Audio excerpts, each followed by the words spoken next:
Hello everyone and welcome back to my YouTube channel with another useful and informative video.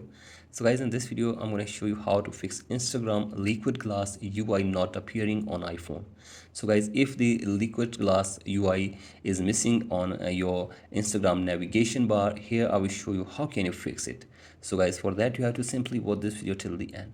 So guys, first of all you have to simply go back to your home screen first and then open settings on your device and then go to general and then go to iPhone storage, and from here you have to simply scroll it below and go to Instagram and offload your Instagram from here for one time. After this, go back and then go to software update and make sure that you're using the updated version of software on your device as well, that is iOS 27 or 26. And after this, go back to your home screen and then go to your app store and then search for Instagram.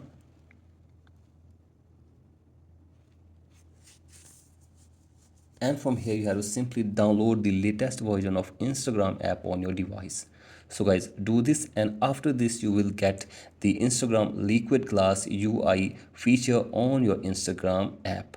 So guys, if it is missing, then you have to simply update your Instagram to the latest version, and this will help you to get Instagram liquid glass UI feature on your Instagram account as well. So guys, if you still don't get this, you have to simply go to Instagram sports section, and from here you can get any kind of help regarding this issue from the Instagram team. So guys, hopefully after this your problem will be fixed. So guys, that's it for today's video. Hope this video helps you. Please like and subscribe to my YouTube channel as well. Thank you.